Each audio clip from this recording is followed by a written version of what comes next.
የምዕራባውያንን ክላሲካል ሙዚቃ ስናስብ እንደ ዮሐን ሴባስቲያን ባክ ያለ ታላቅ ተጽዕኖ የፈጠረ ሰው ማግኘት ይከብዳል። ስለዚህ ዛሬ የዚህን የሙዚቃ ሊቅ አስደናቂ ሕይወት እና ሥራ በጥልቀት እንመለከታለን። እሺ፣ እስኪ ከዚህ እንጀምር። በጀርመን ውስጥ ከ60 ዓመታት በላይ ባክ የሚለው ስም ከሙዚቃ ጋር አንድ አይነት ትርጉም ነበረው ማለት ይቻላል። እስኪ ያስቡት፣ ይህ ቤተሰብ ብቻውን 77 ሙዚቀኞችን በ7 ተከታታይ ትውልዶች ውስጥ አፍርቷል። ይህማ ቤተሰብ ብቻ አይደለም፣ ሙሉ የሙዚቃ ስርወ መንግስት ነው። እናም በዚህ ሁሉ ሰፊ የሙዚቀኞች ቤተሰብ ውስጥ አንድ ስም ከሁሉም በላይ ጎልቶ ይወጣል፤ ዮሐን ሴባስቲያን። እሱ ነው በዓለም አቀፍ ደረጃ ከሁሉም በላይ የተደነቀው። ስሙ ከቤተሰቡም አልፎ የዘመኑን ሙዚቃ መግለጫ ሆነ ማለት ይቻላል። ይህ ጥቅስ የባክን ተጽዕኖ ምን ያህል ትልቅ እንደነበር በሚገባ ያሳያል። እሱ ልክ እንደ ድልድይ ነበር። የቀደመውን የባሮክ ዘመን ሙዚቃ ወስዶ ወደ ክላሲካል ዘመን እንዲሸጋገር መንገዱን ጠርጓል። ከሱ በኋላ የመጡት ታላላቅ የሙዚቃ ሰዎች ሞዛርትም ይሁን ቤትሆቨን ሁሉም ወደ ኋላ መለስ ብሎ የሱን ሥራዎች እንደ መሠረት ነው የተጠቀሙት። እንግዲህ የባክ ታሪክ የሚጀምረው የት ነው? ሁሉም ነገር አይዘናክም የምትባል የጀርመን ከተማ ውስጥ ነው የሚጀምረው። እስኪ ወደዚያው እንጓዝ እና የዚህን የሙዚቃ ስርወ መንግስት መነሻ እንመልከት። የባክ ሕይወት ከጅምሩ በሙዚቃ የተሞላ ነበር። ማለትም ሙዚቃ በዙሪያው በቃ ሁሌም ነበረ። አባቱ የከተማው የሙዚቃ ኃላፊ ነበርና ነገር ግን ገና በለጋው ዕድሜው አሳዛኝ ነገር ገጠመው። 10 ዓመቱ ላይ ሁለቱንም ወላጆቹን በሞት አጣ። ይህም ሕይወቱን ሙሉ ለሙሉ ቀየረው። እንደ ድል ሆኖ እርሱም ኦርጋን ተጫዋች የነበረው ታላቅ ወንድሙ ተንከባክቦ ስላሳደገው ለሙዚቃ የነበረው ፍቅር የበለጠ እንዲጠነክር አድርጎለታል። ያው የባክን ማንነት እና ሥራውን በትክክል ለመረዳት የሉቴራን እምነትን መገንዘብ በጣም ወሳኝ ነው። ለባክ ሙዚቃና እምነቱ በፍጹም አይነጣጠሉም ነበር፣ አንድና አንድ ነበሩ። የሕይወቱ ሥራ ዋና ማዕከልም ይሄው ነው። ሁሉም ሥራዎቹ ማለት ይቻላል ይህንን ጥልቅ እምነቱ ነው የሚያንጸባርቁት። እሺ፣ ቀጣዩ ሕይወቱ ምዕራፍ ደግሞ አመፀኛ ባህሪውንና ለሙዚቃ የነበረውን ያንን የማይጠገብ ፍላጎት ያሳየናል። ይህ ነገር ነው እንግዲህ የባክን ወጣትነት ልዩ የሚያደርገው። እዚህ ጋ ነው ነገሩ በጣም አስገራሚ የሆነው። በአርንስጣት የነበረው ሥራው ቀላል ነበር፣ በቃ ኦርጋን መጫወት፣ ቀላል መዝሙሮችን ማጀብ። ባክ ግን ምን አደረገ? መዝሙሮቹን በማሰዋብ እና በማወሳሰብ ጉባኤው መዘመር እስኪያቅተው ድረስ አደረገ። ሌሎች ሙዚቀኞችን ይሰድብ ነበር። እንዲያውም ከአንድ የባሶን ተጫዋች ጋር መንገድ ላይ ተጣልቶ ነበር። ይሄ ነገር የእሱን አመፀኛ መንፈስ እና ገደብ የለሽ የፈጠራ ችሎታውን በሚገባ ያሳያል። ይህን ደግሞ ስሙ፣ በጣም አስደናቂ ታሪክ ነው። 400 ኪሎ ሜትር በእግሩ ተጓዘ። አዎ በእግሩ፣ ዝም ብሎ አንድን ታላቅ የኦርጋን ተጫዋች ለማዳመጥ ብቻ። ከዛ ደግሞ የተፈቀደለት ለ4 ሳምንት ነበር። እሱ ግን 3 ወር ሙሉ ቆየ። እንግዲህ አስሪዎቹ ምን ያህል እንደተናደዱ መገመት ይቻላል። ለባክ ግን ዋናው ነገር በተቻለው መጠን የሙዚቃ ዕውቀቱን ማሳደግ ነበር።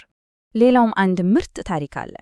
ገና 18 ዓመቱ ላይ አዲስ ኦርጋን እንዲሞክር ተጠየቀ። የመጀመሪያው ጥያቄው ምን ነበር መሰላችሁ? ታላቅ ሳምባ አለ ወይ የሚል ነበር። ይህ የሚያሳየው ገና በወጣትነቱ ምን ያህል በራሱ ይተማመን እንደነበር እና ስለ ሙያው የነበረውን ጥልቅ ግንዛቤ ነው። የመሳሪያውን ኃይል እና ጥራት ምን ያህል እንደሚረዳ ነበር በዛ ጥያቄ ያሳየው። እንግዲህ ታሪኩ ወደፊት ሲቀጥል ባክ በቤተ መንግሥት ውስጥ በጣም ታዋቂ የሙዚቃ አቀናባሪ ሆነበትን ጊዜ እናያለን። ይሄ ወቅት በሙያው ትልቅ ስኬት ያገኘበት፣ ነገር ግን በግል ሕይወቱ ደግሞ ጥልቅ ሐዘን የገጠመው ጊዜ ነበር። ያው ያ ግልፍተኛ ባህሩ አልተወው። በቫይማር ከሥራው እንዲለቀቅ በእንዴት ሲጠይቅ አሰሪውን መስፍኑን በጣም ስላስቆጣው ለ1 ወር ሙሉ እስር ቤት አስገብቶታል። አስቡት፣ ሌላ ሥራ ስለፈለገ ብቻ። ከእስር ቤት ከወጣ በኋላ ግን በኮተን ያሳለፈው ጊዜ ለፈጠራ ሥራዎቹ እውነተኛ ወርቃማ ዘመን ነበር። የሚሰራው ሙዚቃን ለሚወድና ለሚረዳ ልዑል ሊዮፖልድ ነበር።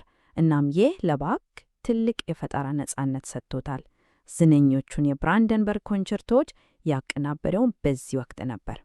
ነገር ግን በሙያው ከፍተኛ ደረጃ ላይ በነበረበት ወቅት የግል ሕይወቱ በአሳዛኝ ሁኔታ ተለወጠ።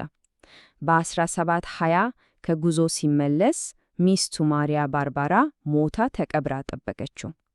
ልክ በቅጽበት በ35 ዓመቱ ከ4 ትንሽ ልጆች ጋር ብቻውን ቀረ።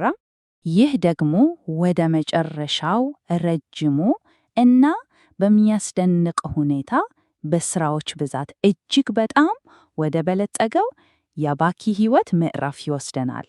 ይህም በላይፕሲግ ከተማ ያሳለፈው ጊዜ ነው። አዲሱ ስራው ቶማስ ካንቶር የሚባል ነበር። ይህም በመሰረቱ የላይፕሲግ ዋና አብያተ ክርስቲያናት የሙዚቃ ዳይሬክተር ማለት ነው። ኃላፊነቱ እጅግ በጣም ከባድ ነበር። በቀሪው የሕይወት ዘመኑ ሁሉ ይህንን ሥራ ሲሰራ ለከተማው የሙዚቃ ሕይወት ዋነኛ ምሰሶ ሆኖ አገልግሏል። የሥራው ጫና ደግሞ በጣም ያስገርም ነበር። እስኪ ይህን ሳምንታዊ የሥራ ዝርዝር እዩት።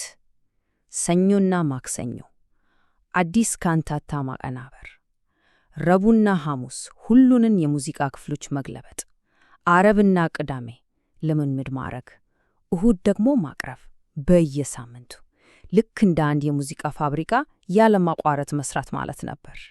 ከዚህ ሁሉ የቤተ ክርስቲያን ሥራው በተጨማሪ ደግሞ ያስተምር ነበር፣ ኦርጋኖችን ይጠግን ነበር፣ እንዲሁም እንደ የምክር ቤት ምረቃ ላሉ የከተማ ዝግጅቶች ሙዚቃ ያቀናብር ነበረ። ሰውየው በቃ የማያቋርጥ የሥራ እና የፈጠራ ሕይወት ውስጥ ነበረ ማለት ይቻላል። ነገር ግን በዚህ ሁሉ ጫና ውስጥ በዚህ ወቅት ያቀናበራቸው ሥራዎች እጅግ በጣም ታላላቅ ነበሩ። ወደ 300 የሚጠጉ ካንታታዎች፣ እንደ ቅዱስ ማቴዎስ ፓሽን ያሉ ታላላቅ ድርሰቶች እና ብዙዎች የኪነ ጥበቡ ማጠቃለያ አድርገው የሚቆጥሩትን ቅዳሴ በቢ ማይነር የተሰኘውን ሥራውን ሰርቷል። ይህ ደግሞ ወደ መጨረሻው ክፍላችን ያደርሰናል። ይህም ይህ ታላቅ የሙዚቃ ሊቅ ከታሪክ ሊጠፋ ተቃርቦ እንዴት እንደተገኘ የሚናገረው አስደናቂ ታሪክ ነው። ይህን የጊዜ መስመር እስኪዩት በጣም የሚገርም ነው። ባክ በ6050 ሲያርፍ ውስብስ ሙዚቃው ያረጀ ፋሽን ተብሎ ተቆጠረ። ለሚቀጥሉት 80 ዓመታት ያህል በአብዛኛው ተረሳ። ምናልባት ጎበዝ ኦርጋን ተጫዋች እንደነበር ይታወቅ ይሆናል። ከዛ በላይ ግን ብዙም አልነበረም። ከዛ በ812 የ20 ዓመቱ ፊሊክስ ሜንደልሶን የቅዱስ ማቴዎስ ፓሽንን እንደገና አቀረበው። ዛሬስ የምዕራባውያን ሙዚቃ የማዕዘን ድንጋይ ተደርጎ ይወሰዳል።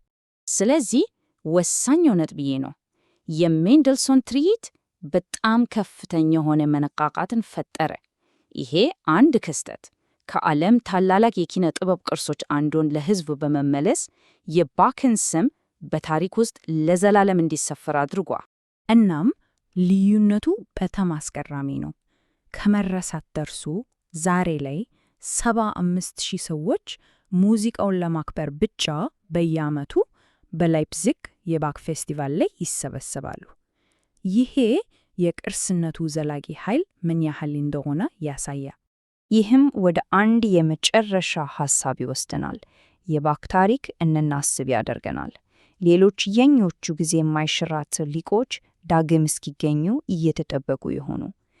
ይህ ታሪክ አንዳንድ ጊዜ ታላላቅ ቅርሶች በግልጽ እየታዩ ሊደበቁ እንደሚችሉ እና ወደ ብርሃን የሚያወጣቸውን ሰው ብቻ እንደሚጠበቁ ያስታውሰናል።